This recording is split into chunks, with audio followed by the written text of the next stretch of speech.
ब्रह्माचलोकादधीपति सहाम्पते कथञ्जलि अनादिवरं मया जता सन्तीता साता परजगज्जातिका देशे तु धम्मम् अनुकम्पितं भजम्.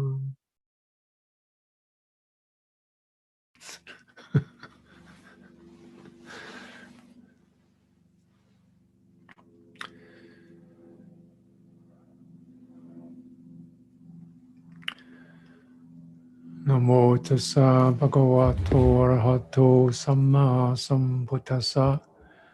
Namo tassa bhagavato arahato samma sambuddhassa. Namo tassa bhagavato arahato samma sambuddhassa. Buddhang dhammang sanghang namasami.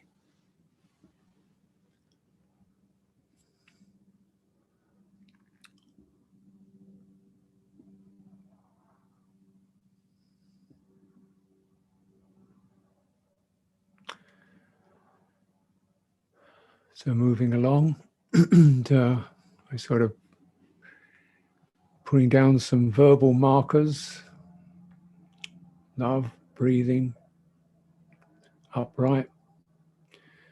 That Will and I are resonating, repeating these terms.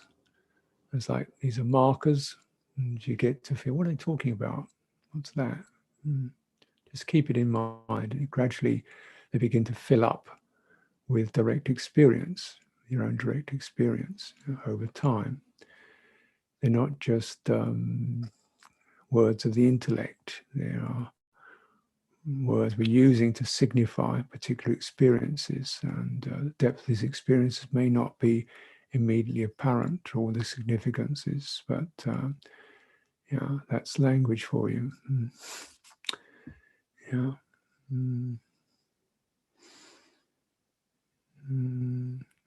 And I want to, in this time, also begin to bring in some of the Pali language terms, so that you've got a good reference point to the bedrock of the Buddha's words that you can keep referring back to. Oh, that's what sankhara means. That's what mental formation means. Oh, that experience. Because some of these terms are quite slippery and elusive as to what actually has been signified. And yet, these are the words the Buddha used. And my sense is, if you really want to master this practice, you want to get as close as you can to what tools, verbal tools, the Buddha was using. You know, you can say you're doing a brain operation, you say, give me a stick. No, I don't mean a stick, I mean a scalpel. No, I don't mean a hacksaw, I mean a scalpel. It's kind of like a stick and a bit like a hacksaw, but it's actually a scalpel. What's a scalpel? Well, when you're operating on a brain, you don't use a stick, you use a scalpel. It's kind of like a stick. You know?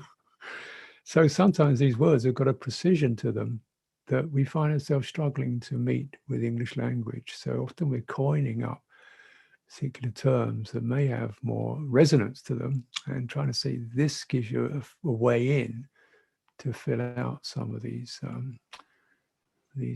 bedrock terms. You know. And this is not, admittedly, this is a retreat. We're not going into an academic study. So these come in slowly. So we've had so far, we've had love, we've had breathing, we've had upright come in into our occasion, a retreat occasion. Here's another one, wholeness. And I'll say this teaching, wholeness, is the wholeness. It's the wholeness that does the work, not the person. It's the wholeness that does the work, that does the real liberating.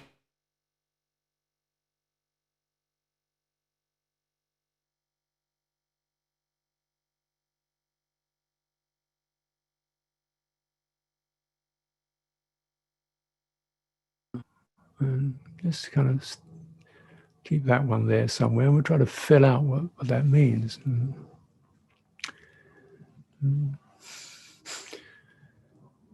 But if you've begun to get a sense of upright, both as not just a physical feature, but as a psychological and emotional directness and integrity and restraint and balance, all these come into it.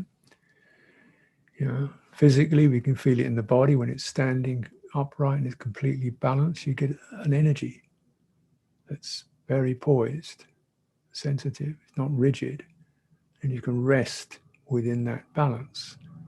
And you can detect when you're standing all the qualities that push you out of balance: worry, doubt, urge, desire, fear, aversion, that kind of swim and sway. And you're practicing to stay the balance and let these energies wash over. And gradually what happens is you keep your awareness on the balance. All those distracting energies begin to melt into the upright. The upright energy captures them. So we get more and more our confusion transmutes into our sanity, right? Whereas often in the confused states, our sanity starts to dissipate into confusion as we get distracted, you know. So it can go either way. But here we're saying, I'm taking it back, you know, I'm taking it back. I'm bringing it back home. Now that upright balance, you see, means no bias. To you as to me, yeah, pleasant, painful, I'm staying balanced. I'm staying in that upright state. No fighting, no pushing, no grabbing, no hoarding allowed. The protocols of balance. It's clean, it's free. Now, if you get the reference to that, and you try to sense how that stands or exists within the middle of the body, within the center of the heart, within a relational experience to others as to myself, right? Balanced. Yeah. Then you set your view straight. You set your view straight. Your view is not about this and that and how does that get to know. Your balance is to get that, and then everything will begin to form in harmony around that. And other things some things will begin to dissolve and just float away. Other things begin to transmute, you know. So your fear transmutes into a sense of awe and respect. You know. Your anger transmutes into strength. You know, passion transmutes into warmth. Skillful aspects of these negative energies. Energy itself is not really negative or positive, it just flows through negative or positive channels. And the right view, which is almost the beginning of the Buddhist path, there is the value of good and evil. There is that which is given, that which is offered, that which is sacrificed. There is this world and another world. There are those beings who, through their own direct experience, have realized this world and the other world in liberation. This is the law, this is the view of the depth, the reality of what we call depth experience. Yeah, which means you want to put it in a very simple way, the experience of your heart. That's why we're looking at it. And as I'm saying, you know, once you begin to disengage from sense contact and all that, move around that, you come into the depth, and that's goes into the heart, doesn't it? Not all that is good news. There's distress and agitation and nervousness and all kinds of unpleasant things there, unskillful things. But with the right view, you're saying, you're lining yourself to, well, how does this get ordered not through me policing it, but through create or establishing that upright center, upright view. This I focus on. I focus on this now. I focus on non-fighting now. I focus on non-stealing, non-acquisition, non-manipulation, now. I focus on non-suppression now. I focus on non-reaching out and dominating now. Yeah, I focus on staying awake now. I focus on not escapism now.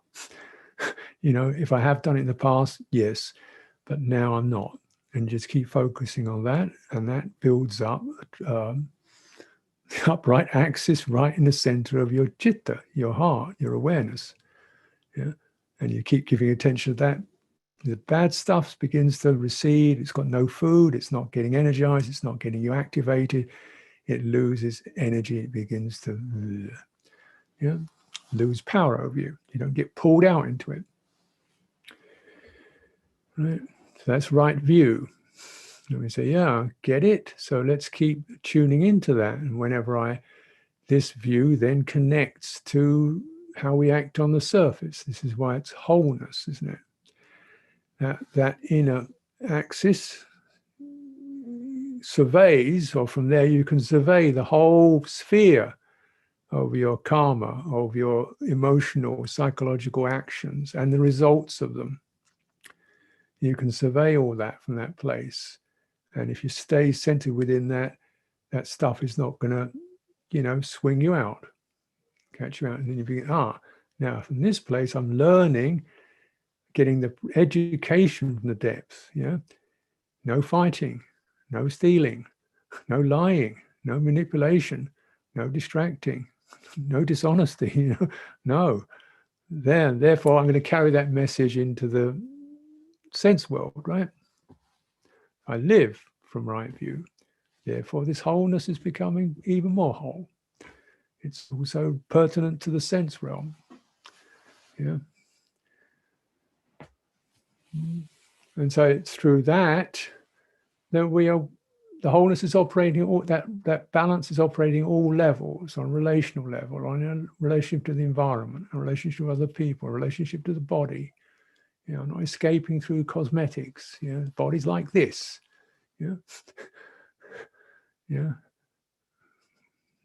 No distraction. It's like this. Not pretending it's something other than it is. Not putting it out as some kind of advertising slogan. Hey, look, I'm really great, or anything. It's just no labeling. So so we carry that through, and what's going to happen is that upright axis is not just some kind of esoteric meditation experience. It's a very pragmatic guide for how we're living, on all levels, and you're beginning to undercut the power of these corrupting influences that are rampant in the world that we witness through our eyes and read in the news and see on the television, all that. There are these corrupting influences, often masked and veiled and disguised and prettied up, but they're about, how you look. Female body is supposed to look really, really attractive. What the hell for? What are you going to attract? Stupidity, It's just like, what's it? And yet that's the message, isn't it? You ever see, all the messages like, it's really is really just really disappointing and abusive, deeply abusive. The whole, half the species not valued on the integrity or dignity or self-respect, just valued on the shape of their body. How deep is that? And what does that do? Yeah, you can make it look like fun, but it's not. It's, the amount of sexual abuse and, and despair over the shape of one's form, and money, of course, behind it all. Anyway. Yeah, you know. So that's rampant. You're getting it dripped in role models, getting this message dripped in, day out. So you really got to take a stand and live it. And then your mind isn't thinking, worrying, relating to those crazy fantasies. This is right view. First path, beginning and the end of the path, right view. Whether you're going to feel peaceful or not, that comes later, but we established right view. And then as you're bringing awareness into that, just giving steady presence and attention to that, to the energies of that, they're going to amplify. If you keep giving attention to the actions, then you'll learn things. Don't do this, do that. But even more powerfully, if you give the quality of the depth of the mind, which is awareness, to the quality of the depth of that view, which is a certain bright, vibrant, open stability, you get very powerful effect. Steady cultivation of deep stability and a clean and fruitful deepening into something pretty immaculate and free, liberating.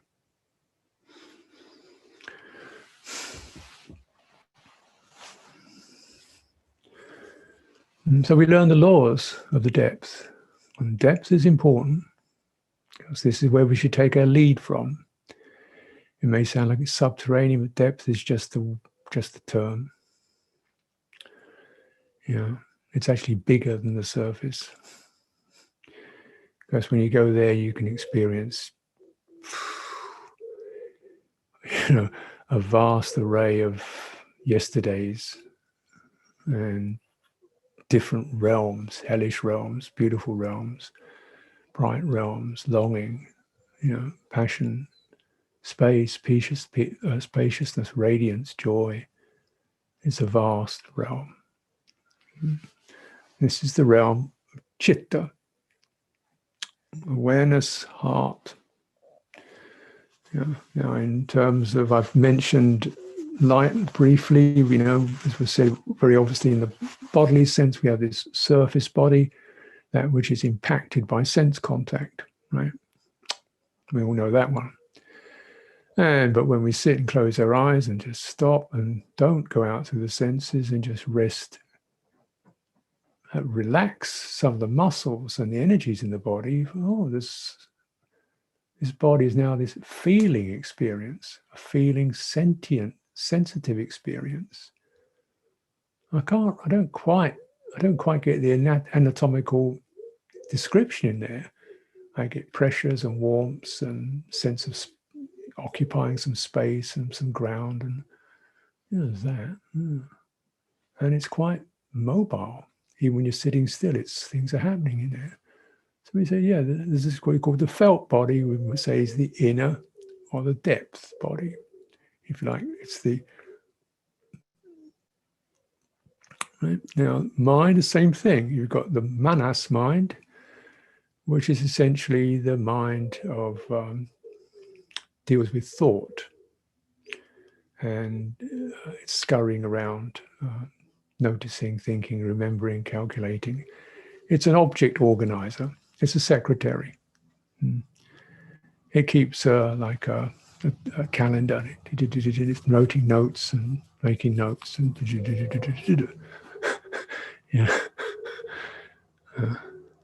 so it's surface, because what it's doing is translating things into concepts. That's Susan. Oh, that's yesterday. Oh, that's February. Oh, that's not Libya. Oh, that's that. Translating, bringing up these concepts. And those concepts then it throws in to another aspect of mind called chitta, which means we feel it. We feel what the word Susan does to me, or what the term Libya does to me, or what tomorrow dinner does to me. We feel this, ooh, ooh, ooh. Yeah. So we have the inner aspect to it. Two are connected, and yet this inner quality is not just being pinged on by the manas faculty, this chitta. It's also picking up qualities from the inner body, like don't feel very comfortable here, feel rather shaky, I feel very stable and grounded. Feeling tense. Oh, and these play together. If my inner mind, my heart is feeling anxious, my body starts to tense up. Yeah. If my inner mind, my chitta is feeling depressed, my body starts to slump. Yeah. If it's feeling happy, my body starts to open. Yeah. And I'm sitting there and I can think, oh, I feel like I got a weight on my back. Nothing on your back. Nothing on your back. Feels like I've got a weight on my back. What's that mean? It means obligation.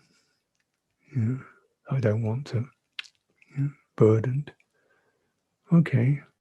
Now that's a message from the chitta, and it does affect your felt body, feels oppressed or stuck, and it even affects your physical body.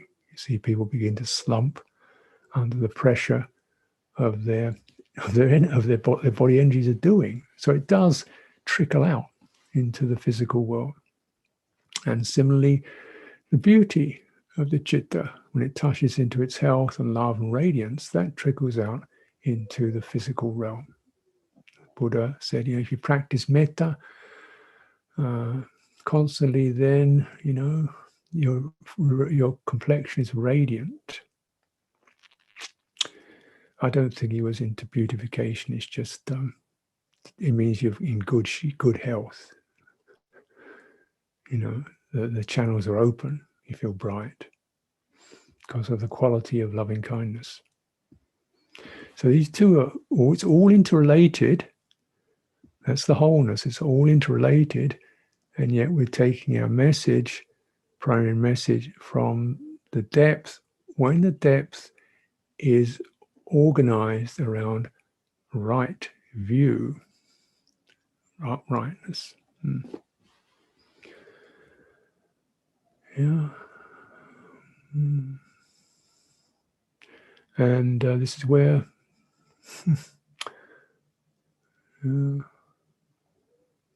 as you recognize, love then is much more than a sentiment. It's a certain radiant energy that begins to embrace and warm our bodies, our hearts, and other people. It just happens. It's the nature of chitta, is to be loving when it's not compressed, confused, restricted. Just that's what it does.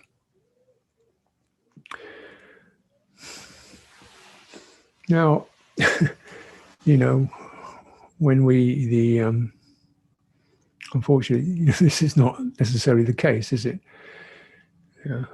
And so we have to refer to what's it like, the constricted, confused state. As we all experience this to some degree or another, we should know it for what it is, not some kind of personal something wrong with you, but a piece of territory or a piece of a domain that arises through the power of ignorance. And we're subject to that.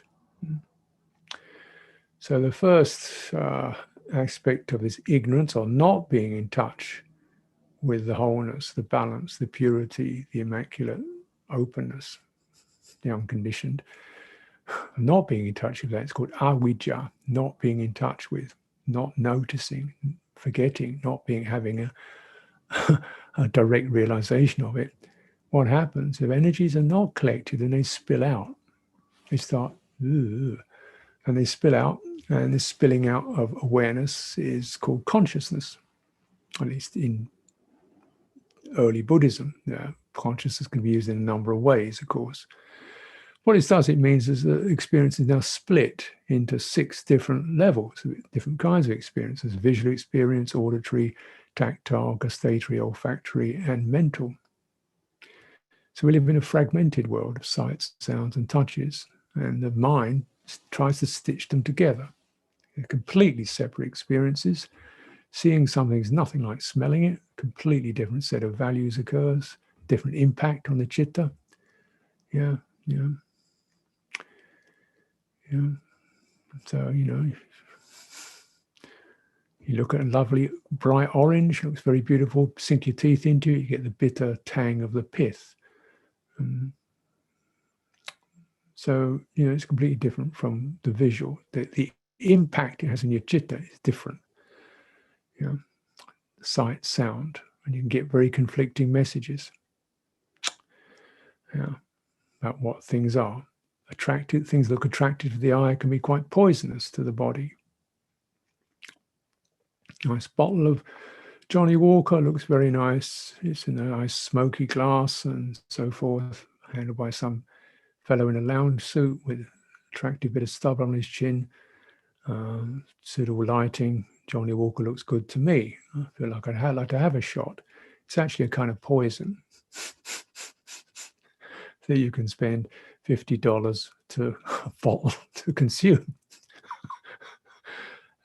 No positive effects on anything other than the shareholders of Johnny Walker. But looks good, probably smells quite good too. Very conflicting messages. The upright mind just don't want this messages to the sense realm. I want to know the meaning, the purpose. Stay with that. Distraction, don't want it. Yeah. But so this is sense consciousness, where our intelligence gets broken up into different modes of intelligence, visual intelligence, so forth, auditory intelligence, and then conceptual intelligence tries to say, oh, that means that's good, sticks it together. And of course, we are very easily duped. Yeah, you get we're easily duped. Propaganda, advertising gives us mental signs of comfort, attractive, glamorous, relaxed, happy, buoyant, jubilant, interesting, vigorous, vibrant, and so forth. Yeah, it gives us those meanings and sticks them on bottles of whiskey, fast cars, clothing, and so forth. Yeah, so we buy it. We're looking for the meaning, and we get duped by the thinking mind. Says, "Oh, that means that," right? So this is consciousness shatters everything into this. It also divides the experience into there's the object of consciousness, sight, and there's a subject. The subject is called me. Although we've never been able to find out what this me is, every time there's an action of sense consciousness, me, the sense of me being the seer, the hearer, the toucher. I am the one who is touched and sees things. Who is this me? We don't know. But it keeps happening. It keeps happening so often, and it seems to be a depth experience, so it must be real till you try and find out what it is. And you find, oh no, it must be. So we look for something in the mind that says, I'm a me, and you can't quite find it. So it also divides our experience into these two aspects. And the Buddha eventually laid out the whole thing is you've got consciousness and you've got form, that is some kind of sense object. They act together. We see a thing, consciousness apprehends a form, a visual form. Okay, click, that happens. Yeah. And then what happens? Feeling occurs. Impact occurs. Perception, meaning occurs. Oh, that's one of those. Feeling occurs. Oh, pleasant, agreeable. Right? Then what happens? Things start moving. Right? Activation occurs. This is called the five khandha. Consciousness, vijnana, body, form, rupa. Perception, meaning. What the bit that gets you, the bit where things enter you and say, oh, that's one of those. Yeah, you get it. That's called perception or meaning or interpretation. And then feeling, pleasant, agreeable, more, not agreeable, less. And then activation, I want, I don't want, get this, get that, don't do this, don't do that, What's about there? So all kinds of activations. Okay, so this things start going. Activation sankhara forms the mind. The mind gets shaped by it. It's called a mental formation. It shapes the mind into particular narrowness or breadth, or driven mind, sluggish mind, oppressed mind, groundless mind. So it's spinning out, spinning mind, and gives it a particular form, shape, subtle shape to it. Scrambled mind, right? So scattered mind, broken up into bits and pieces. That's the form. That's the sankhara. The activations are just whirled it around till it's like cotton candy. So the innate solidity and composure and stability and togetherness of the uprightness has just been spun out or thrust off into something or the other, or sunk down into something. Yeah. So, this is called the five khandha, the five aggregates, the things that they aggregate, these stick things together. But they stick things together, first of all, because things are broken up. The wholeness is broken up into a sight, a sound, broken up into me and it, broken up into pleasure, pain, broken up into forward and backward, broken up into want and don't want, broken up into understand and don't understand. Everything's broken up. And the energies are then unsettled, trying to move toward the pleasant and the agreeable and the mind, and avoid the disagreeable, the unpleasant. So it's continually zipping around. And in that activated state, then, of course, the process goes on. We're aware of our activations. There's awareness of activations. There's a feeling of, oh, I don't like this state. I must be a mess. Something wrong with me. I'm so stirred up and activated. So what happens? More activations. I've got to stop being a mess, get myself together, pull myself together, do something, sort myself out. More activation. I can't quite get it. How did I get some peace of mind in here? More activation. Maybe I should try this, that, and the other. More activation. How do I get some peace of mind and quiet and stability? I must attain the wholeness, get into jhana, become enlightened so that I can be top of acting and just stop doing all that.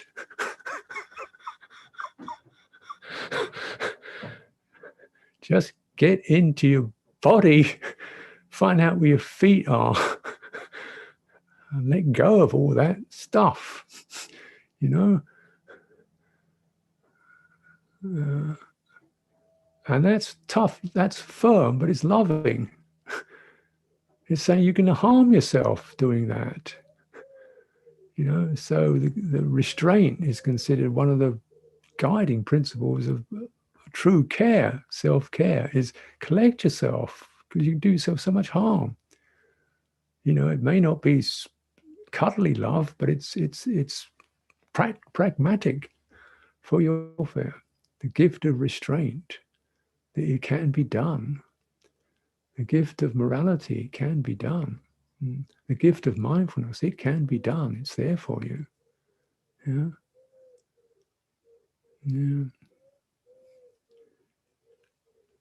This is the five khandha. The Buddha said, this already is suffering and stress. This reality is laden, suffused with suffering and stress. But there is a way out of that. The way out is to go not to any fragment, but to the wholeness, what brings around a sense of holding it all. So we say this is the fundamental gift. Another fundamental gift we have, most basic function of citta is it's aware. We can be aware of the agitation and we just embrace it. That's wholeness for you. We can be aware of the fear. We embrace it. We don't know how to embrace it, but the wholeness knows how to embrace it. If you come to the upright axis in your body and mind, the no escape, the no blame, the no guilt, the no quibbling, the no fighting, the no dumping, just the straight now, here and now. Centering that, what's going to happen is the chitta begins to find itself steady and it begins to open. That's what it does. It opens across its field. Okay, the field, I mean this domain of sankharas and aggregates and stuff that's there, opens across, it just spans it. Staying, the more you're able to stay upright within that and breathing in that, sending energy through that, or letting energy flow into that channel, it is going to widen, open. And you can, because you can notice that effect. Now you're no longer desperately panicking. You can feel the panicking, but somehow there's something aware of it. Yeah? You can do it. It's not comfortable, but you can do it. What makes it more comfortable? Just extend a certain sense of love within that. I mean care. I mean gentleness. I mean soothing. I mean grandmother. I mean what works for you to bring you that idea. Yeah.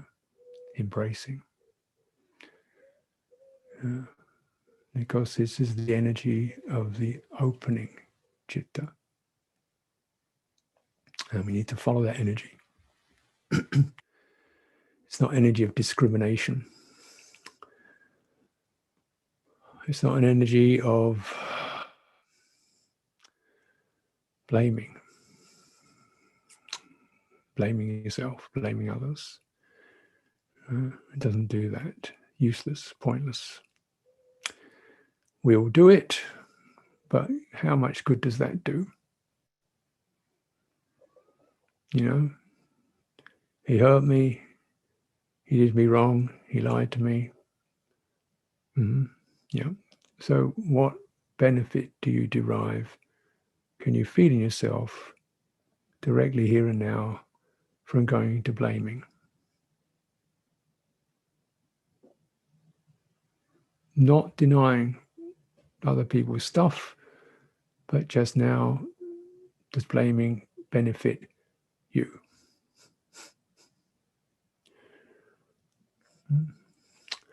What about loving? I'm not saying you have to love the person, but begin to spread that domain of healing love over the abused, distorted, saddened, depleted state. It's called compassion. You can call it forgiveness or you can call it compassion, just terms. Metta is the willingness, is the beginning of that movement, the beginning of that movement of the citta. It means I'm willing. I'm willing to be. I want to bring some energy out. I'm no longer doing the other things that one does with energy in the confused state. Fight, flight, freeze, faint, or just basically fudge the issue altogether. That's stupid energy. Understandable, absolutely understandable, but stupid. Not wise energy, ignorant energy. Damage. So first quality of wise energy, energy based on right view, is one has to metta. We call it metta. It's the willingness to be present. I really want to, and a recognition of the potency of that upright quality. It's got some good juice in this. Maybe it could extend. That extending, that's metta. Karuna, it meets the distressed. Yeah. Mudita, it begins to experience the relief from distress. Yeah. And acknowledge that there's beyond distress. There's also the benevolent. And there's the healed. And the unafflicted, it widens. Why is it wider? Because it's often the case that the most dominant features that come to us are the sad features. I've never met anybody feeling obsessed with goodwill. If I've got a real problem, I'm continually feeling happy all the time. How can I deal with it? I'm feeling so uplifted and bright, it's really becoming a problem for me. No, it's always, I feel miserable, despondent, hurt, betrayed, abused, rejected, failure, incomplete, anxious, nervous, wreck.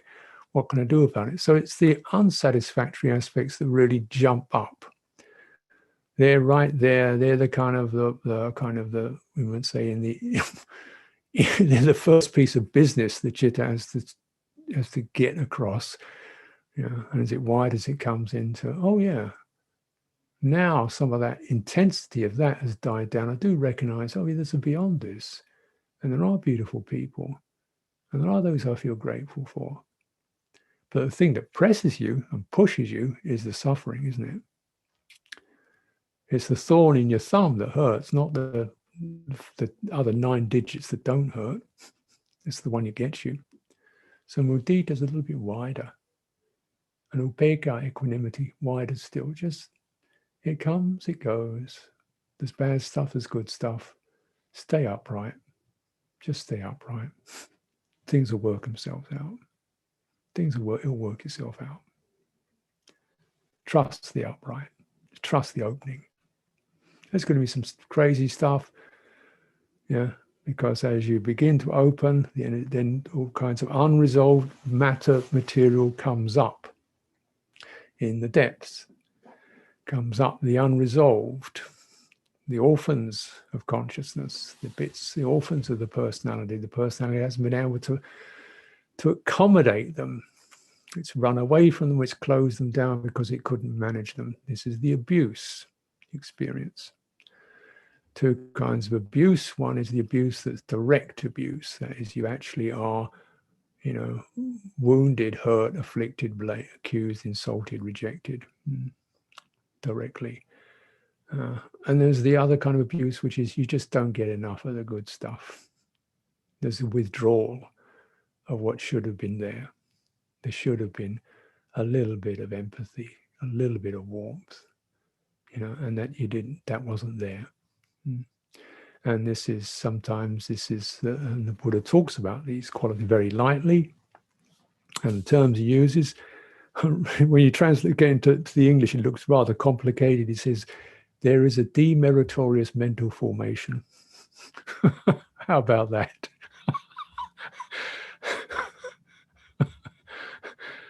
Right? Either through your own actions or through the actions of others, one acquires a demeritorious mental formation. Either through your own actions, you were abusive, therefore you're going to get the results of that, or through the actions of others. People did abuse you, therefore, you pick up that. You get shaped by the abusiveness of other people. Okay? You become nervous, you become resentful, you become anxious, and maybe when that starts, your chitta gets compressed, you get a bit violent, snappy, unpleasant. You're shaped by abusive qualities. Okay. So this can be systemic, so we see things of racism where people feel extremely abused, not sometimes chronically or sometimes just like acutely, or just the constant sense of you're not adequate, there's something wrong with you just because you've got different physiognomy. So living with that day in, day out, what's that going to do? That's what the Buddha called a demeritorious mental formation occurs. One feels nervous, one doesn't feel safe, one feels anxious. Well, what's, And of course, females, women, you acquire how many women are sexually abused just because they came down, they've got genetically got a different set of genes. Okay, that means you're up for abuse, girls. That's what you're here for. Yeah, and so common, isn't it? So, you know, if you're a female, then, you know, maybe you do feel a bit insecure and uncertain, and, you know, that's called it's not your fault, but through the actions, the observations, the psychologies, the pressures of others, you acquire a demeritorious mental formation is the rather plain term, way it comes out in the English translation. What it means is your heart is shaped. Your heart is pressed, your heart is squeezed, your heart is distorted, is under pressure through no fault of your own. And this is the saddest bit of it, because if I have done something stupid, I can think, oh, yeah, you idiot, that was stupid. I see the results. Stop doing it. Okay, got it. But you can't stop having a female body if you got one. You know, so you can be living in that. And hopefully this isn't, you know, I mean, what do I know? I've got one of these male things, white male, you know, I'm privileged just as that fact alone.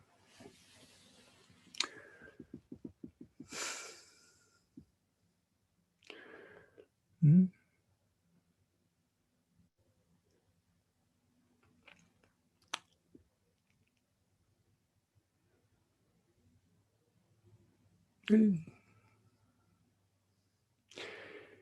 So what happens? What happens through, you know, okay, your parents weren't really that good at it. They liked having kids, so they liked to be intercourse, but they didn't really have the kit for decent parenting. So what happened? Did you get enough of that? What should have been there? Safety, security, love, stability. Who's to say? But it's this, you can't change it because you didn't do it. And yet, so often what happens is the person feels, oh, that's me, I better do something. So they're often trying to make themselves good enough, accepted. The only response that the person can make is do something, even though they can't. They try and do something to make themselves acceptable to others, agreeable to others. So others will give them some warmth and respect, whatever. And it doesn't work, because even if others do, they haven't deactivated that which is imprinted on their hearts. Nobody else can get in there and do it for you. And it sounds rough to say you've got to do it yourself, but it's not exactly like that.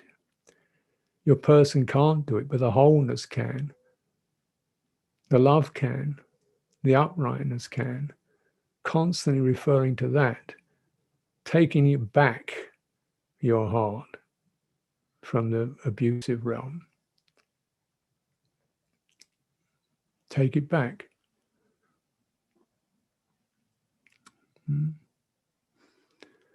Enrich it.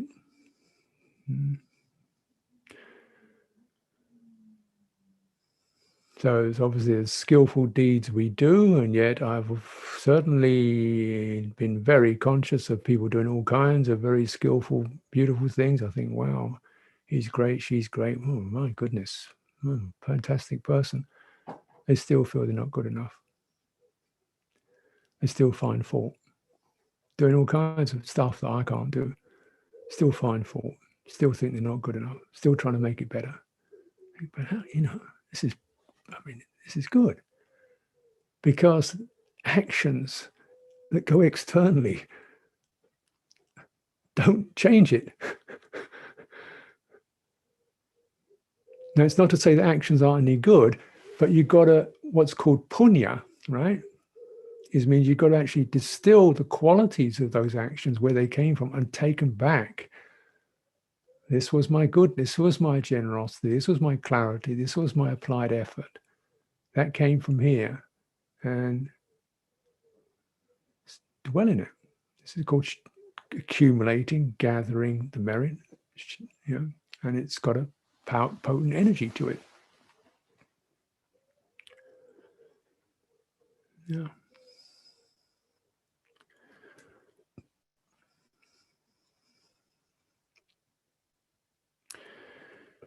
Now, sometimes this seems kind of obscure. How do I do that? Well, it's the wholeness that does the work. And it's the return to wholeness that does it. You start with the upright axis, and you don't feel that great. Okay, so where does it go from there? We'll start as you're sitting there. The Buddha also says you have such a thing as a meritorious bodily formation. And a demeritorious bodily formation term is kaya sankhara. The mental formation is citta sankhara. And another sutta, so these are seen at, I was looking at earlier today, Samyutta Nikaya 1225, Anguttara Nikaya 323, if you want to check these out. And it may seem mysterious, what's he talking about? If you look also, you refer to Majjhima Nikaya 44, you'll see there the nun Dhammadina says, breathing in and out is a bodily formation.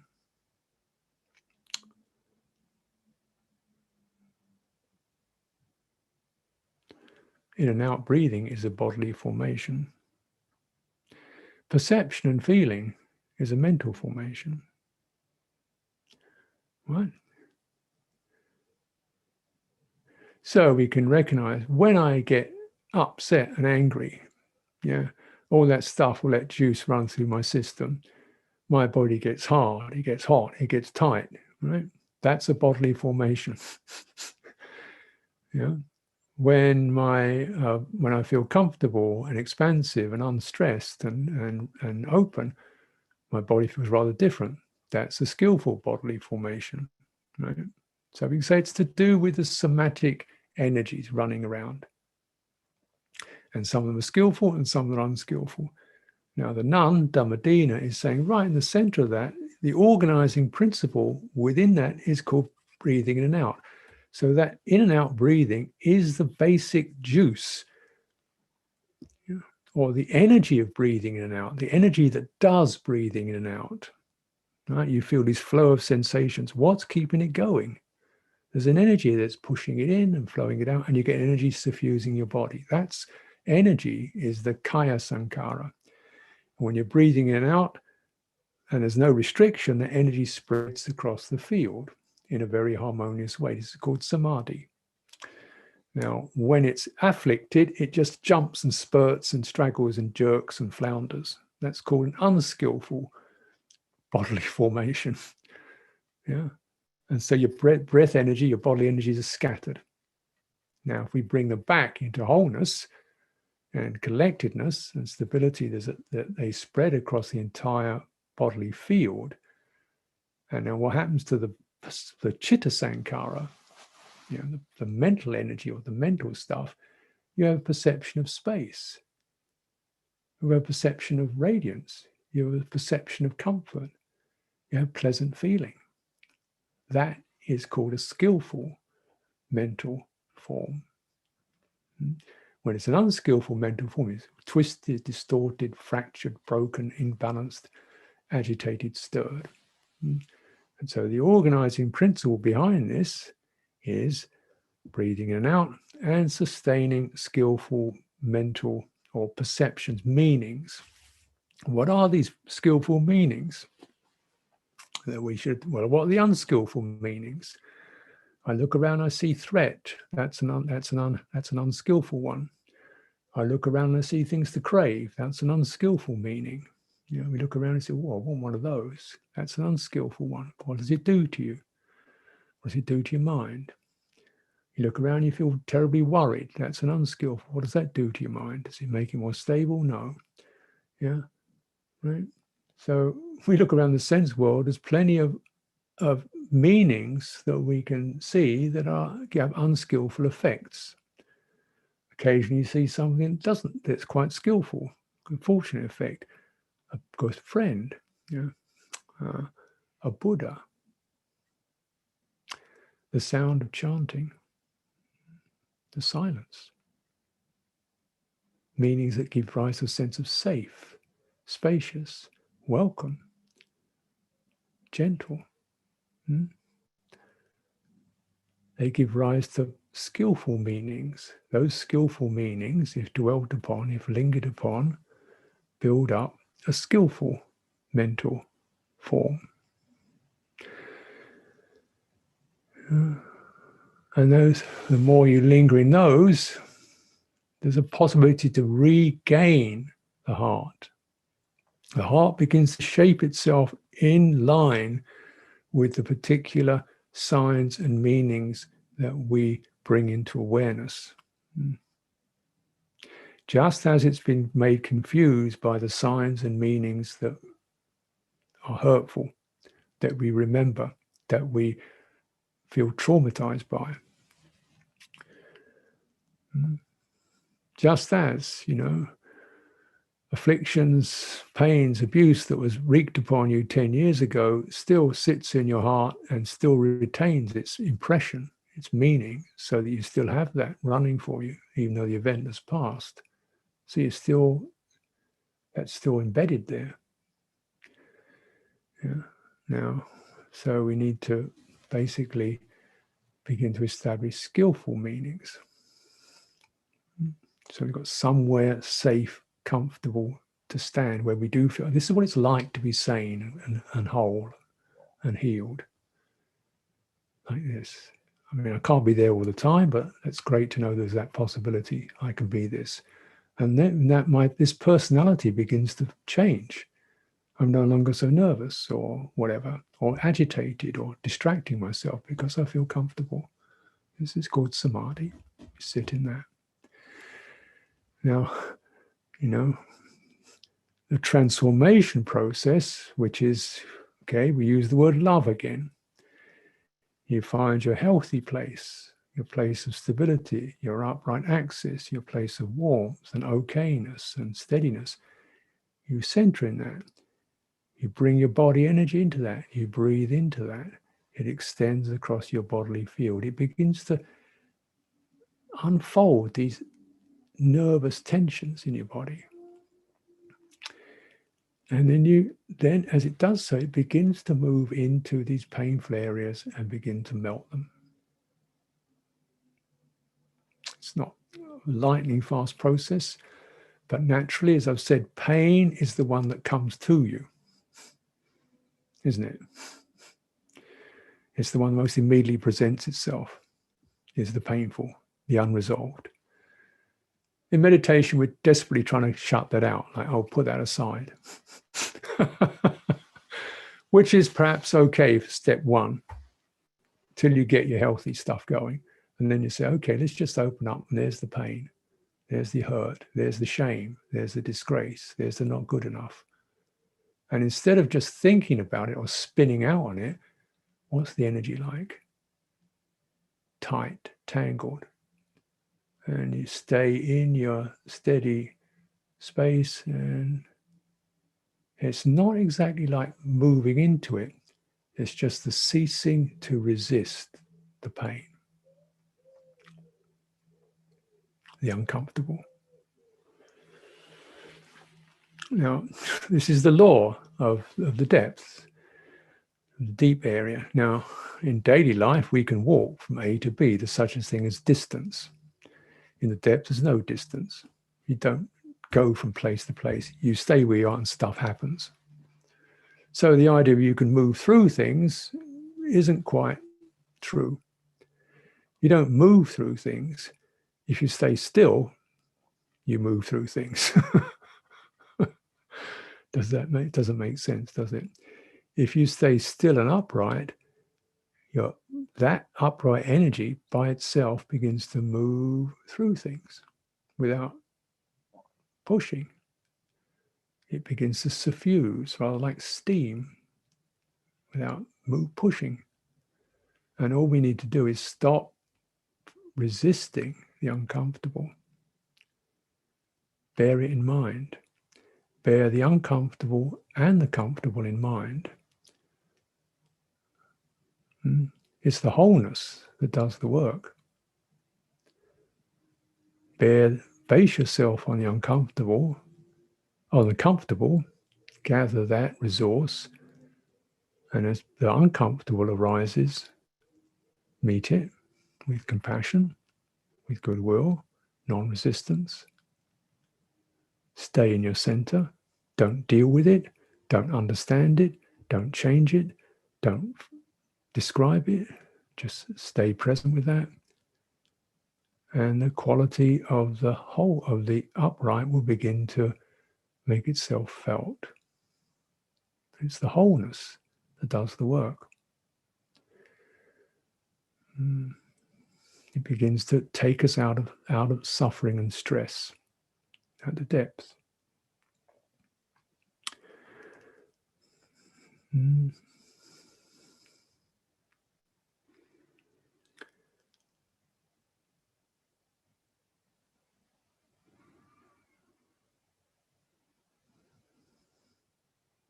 Hopefully, I would like it that you don't have any great serious problems.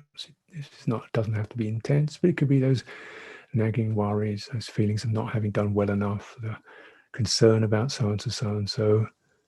All quite understandable, but are they doing you any good? Are they by themselves of benefit? Worrying about somebody, does that make them any better? Worrying is frustrated love. It's a frustrated kind of love. Now, if we let go of the frustrated aspect, then the love can expand. That's the law. That's the teaching. That's what the Buddha did.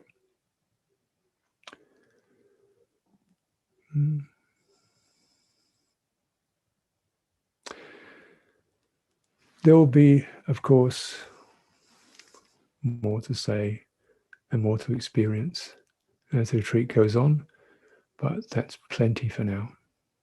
So thank you for listening. Andamayam Dhammagataya Sadhu Karam Dhammase Sadhu Sadhu Sadhu Anumodam.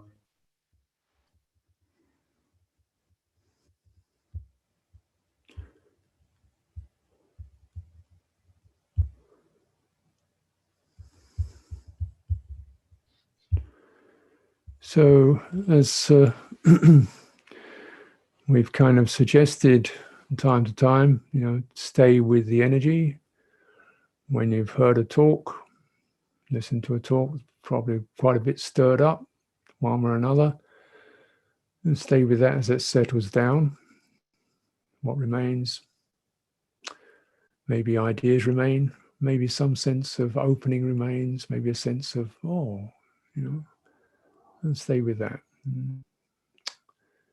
And so, it's in the silence that the teaching is completed. Sustained silence completes the transmission. And then we move on.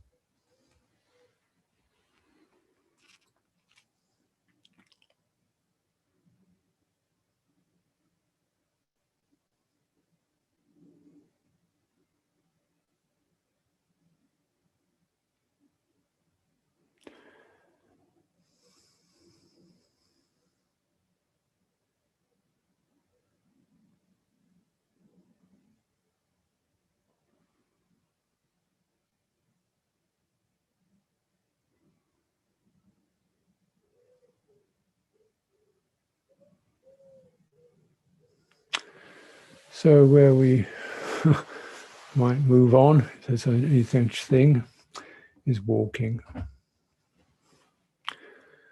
I hope you've been doing some walking meditation. There's no particular instruction in it, but it's a natural practice, and you've been sitting a lot, still a lot, just explore the sense of how the body moves. Remember, walking is also walking from the depth. Stay in touch with the upright and the depth. It's not about covering ground. On the external level, that's just what happens. If you get the body going, it does cover ground, but that's not your concern. That's what bodies do. Your concern is to stay within that experience of movement, how body energies shift to accommodate movement. It's like another kind of breath, isn't it? Right, the breath is the body moving in certain ways. Walking is another kind of moving, with a certain similar rhythmic quality to it, just like breathing. Rhythmic quality as it flows from one side to another side, just like breathing. It's pretty much energetic. It's just another kind of breathing. We call it walking, but it's energy moving in a steady, composed, fluid way. And the beauties of walking meditation is that it does activate the tissues a little more. Expose, the whole body has to come into play more fully, perhaps, than when we're sitting. There's also an excellent meditation for moving through the sense fields. So when we sit, we kind of close the sense fields, at least those we can close. We can't really close the mind, but we close the other sense fields. That has its risks because it often throws us straight into the mind field, which is a minefield. So when we're walking, by having the other senses open, it kind of tends to lessen the intensity of the mind field because the energy is distributed over sight, sound, and touch. So when you're walking, your eyes are open, your ears are open, body, tactile. But you're not going out through any of those. They're just there, they're just open. They're just open. You're not looking at anything particular. So your eyes are downcast. It's the openness.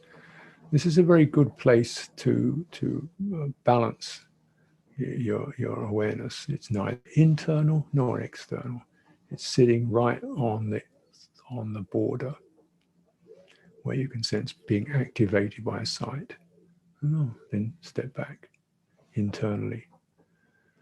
And what is seeing?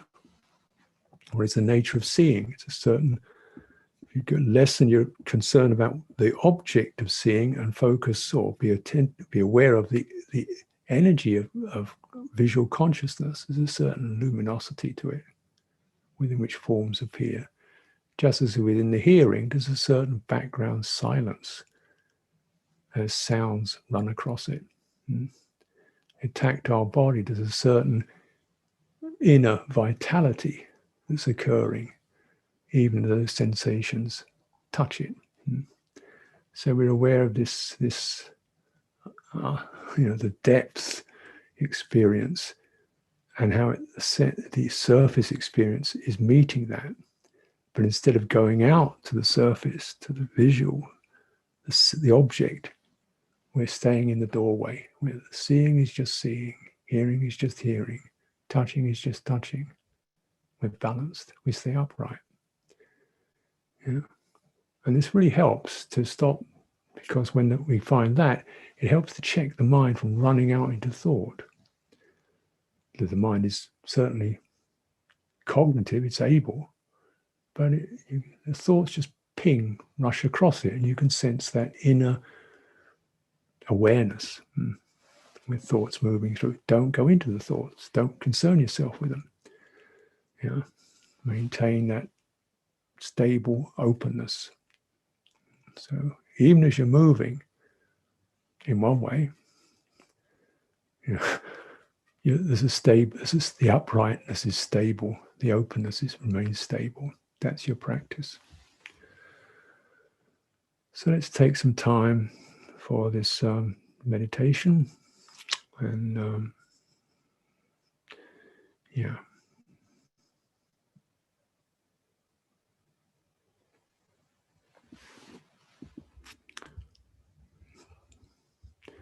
Clearly, you know, it's you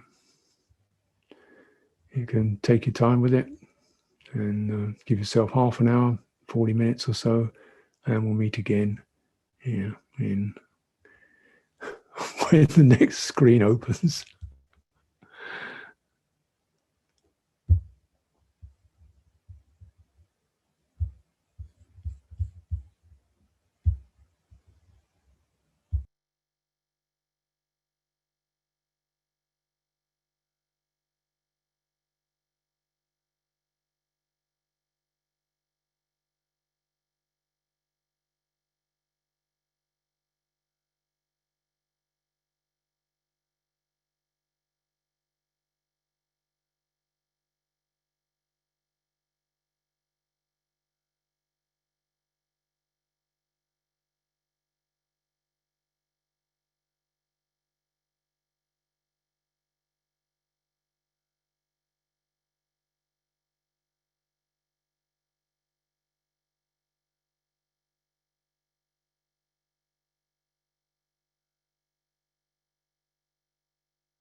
So wherever you are, however you are,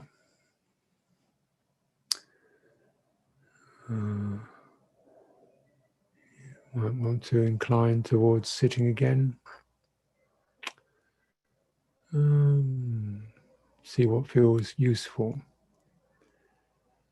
But this last 45 minutes, it's moving back towards this more strongly connected form. It's not really visual, it's a sense of sharing.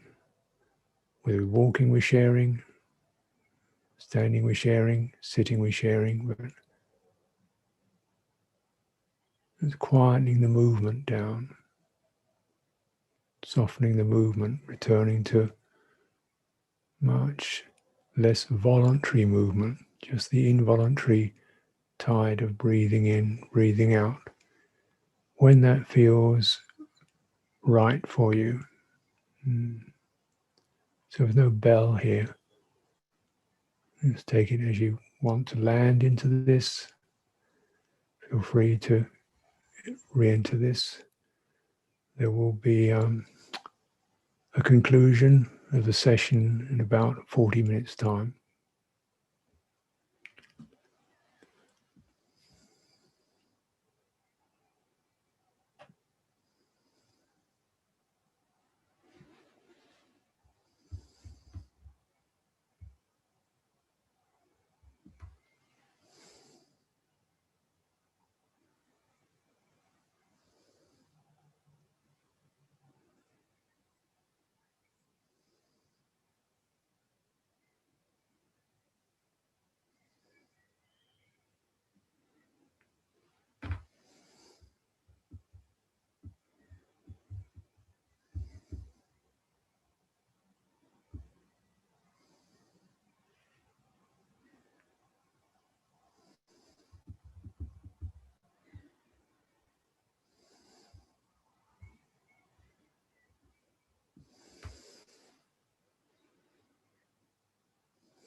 Wherever you are, however you are, to reference the same place wherever you are in your depth, halfway in, halfway out, very deep.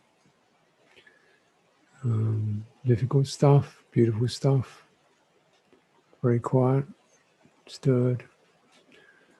That's not you, that's not yourself, that's territory. We call that territory, chitta territory. Accumulations, acquisition. Wherever you are, however you are, the knowing of this is territory. However it forms, whatever pictures, images, memories arise, perceptions, these are aggregates, these are accumulations, these two are not self, not what you are,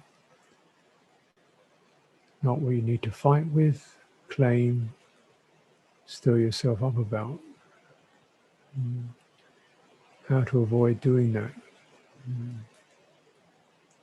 Somewhere in this, there's a center. And what will help you is to find within this your body, your sense of having a body.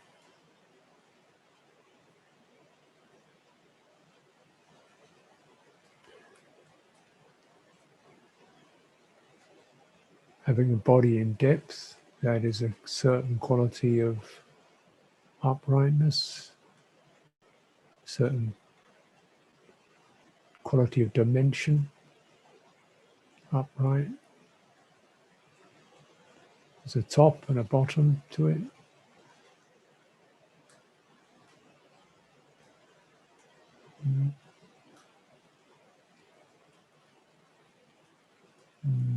How far up does it go?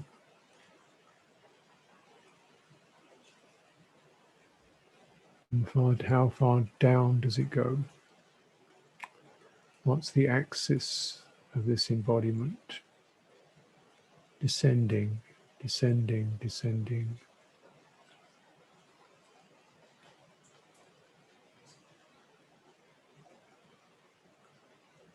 Descending.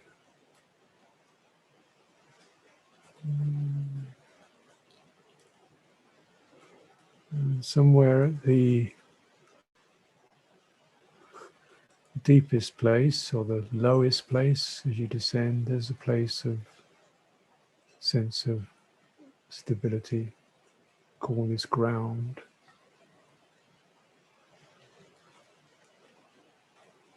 Cannot go beneath this.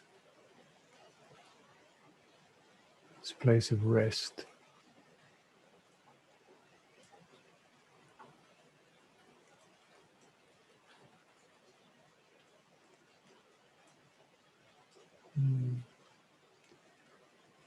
If you widen your awareness around there,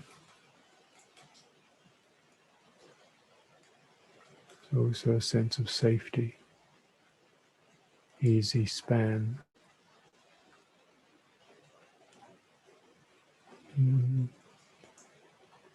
Let your breathing be felt at that very deep place, the ground place.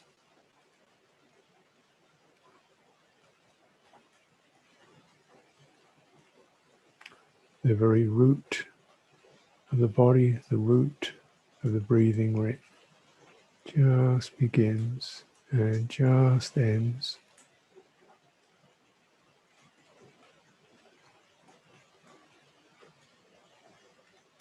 Anchor, that's your anchor.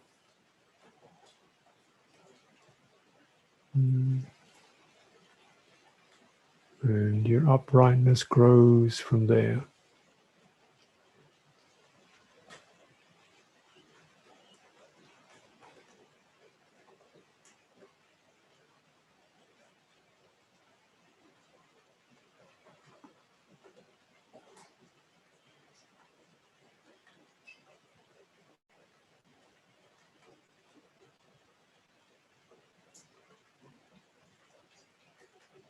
You get to the very top of your breathing. Rises, rises. and can go no further. Not obstructed, but just space.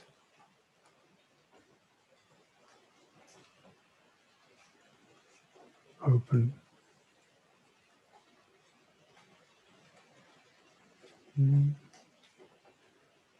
This is the axis, open, stability.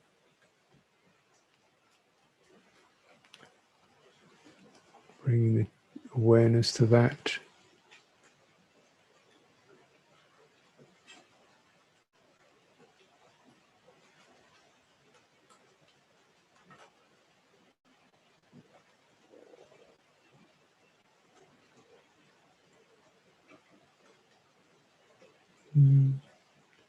Enriches its potential.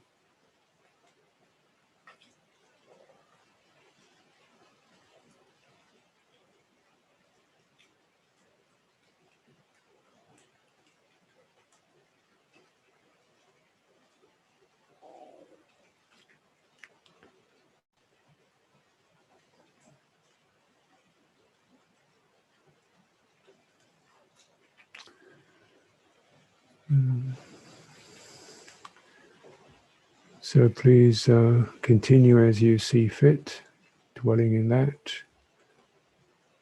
contemplating that, bearing that in mind, any posture, movement that you make.